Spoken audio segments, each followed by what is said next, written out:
In the 1950s and 60s, the CIA conducted a sinister secret program to master the science of mind control.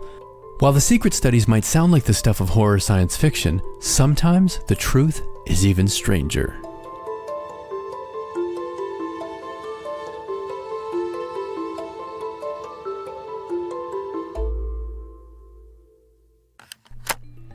Beginning in 1945, American and British organizations teamed up to gather as much military, scientific, and technological research as possible throughout occupied Germany.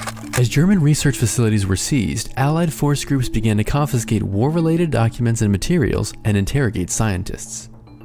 One particular document was the Ausenberg List, a catalog of scientists and engineers working at the service of the Third Reich. Run by the Joint Intelligence Objectives Agency, or JIOA, the covert operation dubbed Operation Overcast, then renamed Operation Paperclip, involved having 1,600 German scientists and their families brought to the US during the Cold War to work on America's behalf. The objective was to use German intelligence to develop America's arsenal of biological and chemical weapons, ensuring that they didn't fall in the hands of the Soviet Union. While President Harry Truman sanctioned the operation, he forbade recruiting any Nazis or Nazi supporters. In spite of this, the JIOA bypassed this directive by hiding any incriminating evidence of possible war crimes from some of the scientists' records. Concerned that the Russians had developed mind control programs, the CIA wanted to find out how US spies would hold up if it was used against them. With this in mind, Operation Bluebird, later called MKUltra, was created by Dr. Sidney Gottlieb. Despite going against the Nuremberg Code, which prohibits experimentation on human subjects without their consent, MKUltra was conducted in secrecy for over a decade and experimented with, quote, the use of biological and chemical materials in altering human behavior.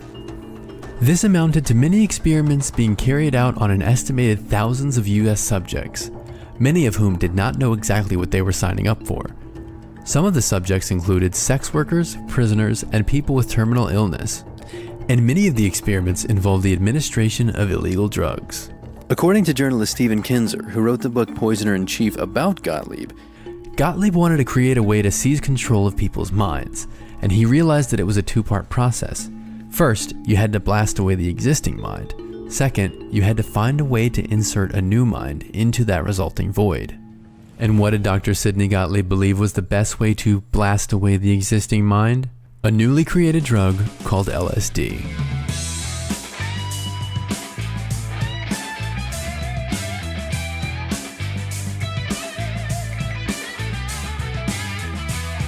After its discovery in 1943, psychiatrists researched the drug for possible use for depressed, psychotic, and epileptic therapies. In the early 1950s, Gottlieb arranged for the CIA to buy the world's entire supply of LSD. Once he had collected all of the LSD on US soil, he began distributing it under the guise of bogus foundations, sending it to hospitals, clinics, prisons, and other credible institutions to begin administering it in a series of research projects. Experts say that while Gottlieb technically reported to Richard Helms and CIA director at the time Alan Dulles, in essence, he operated almost completely without supervision, in partly because his bosses didn't want to know the details. This resulted in Gottlieb never having to file serious reports when experiments ended in tragedy, and the experiments often did. In 1963, CIA Inspector General John Vance learned of the program. His office reported, quote, "The concepts involved in manipulating human behavior are found by many people, both within and outside the agency, to be distasteful and unethical." As a result of this report, Project MKUltra's operations were slowly scaled back. Eventually, Gottlieb decided that LSD was not useful and that mind control was not possible. The program ended, and in 1973, CIA Director Richard Helms ordered that all documentation from Project MKUltra be destroyed. But while most of the records were destroyed, information on the project remained in some 8,000 pages of financial documents that were accidentally left over. These, along with witness testimonies, would piece together the sordid history of MKUltra.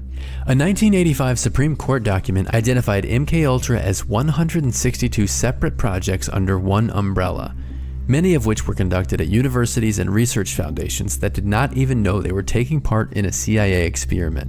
Taking place all over the country, the experiments used LSD, barbiturates, hypnosis, and biological agents, and resulted in some unspeakable horrors. In one instance, a mental patient in Kentucky was continuously fed LSD for 174 days. And while nearly every part of the MKUltra experiment is easily viewed as horrifying, nothing is so stomach-turning and alarming as the death of Frank Olson. On November 28, 1953, government scientist Frank Olson jumped from, or was pushed, from a high-level window at the Hotel Statler in New York City. The fall killed him, and the CIA claimed he jumped from the window, committing suicide due to work-related stress. In his life, Olson was recruited to work for the Army's biological lab in 1950 to develop aerosol weapons that could be transmitted through air particles. During visits to warfare research centers in UK, Paris, Norway, and West Germany, it is said that he witnessed extreme interrogations in which the CIA committed murder using biological weapons that Dr. Olson had developed. On November 24th, he told his division chief that he was resigning. His chief then suggested he head to New York for psychological treatment. The day after Thanksgiving, Olson called home saying he was feeling better. Olson would die later that evening. While his family accepted the explanation from the CIA that his death was the result of a stress-induced suicide, they changed their mind when in 1975 details of Project MKUltra were made public. An investigation by the family would show that the window of the hotel was too small for Olson to have jumped out himself. Later in the 70s, the CIA admitted that Olson had been drugged, and President Gerald Ford apologized to the family, but the cause of the death remained a mystery. In 1974, Seymour Hersh exposed the MKUltra program when he wrote about it for the New York Times. In 1977, a Senate committee conducted hearings about the project.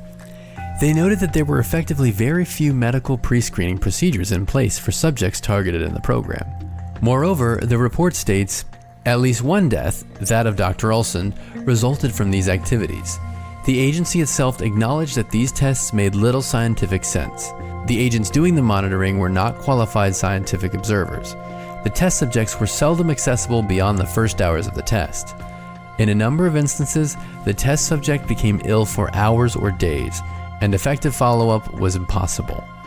The committee decided that the victims of MKUltra should be notified, but finding them was quite difficult since the CIA had destroyed much of the project's records.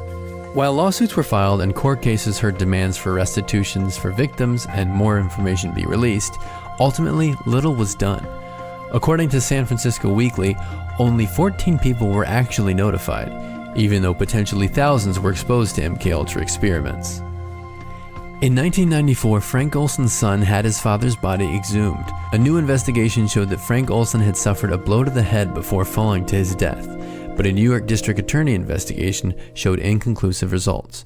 The family reached a settlement with the US government.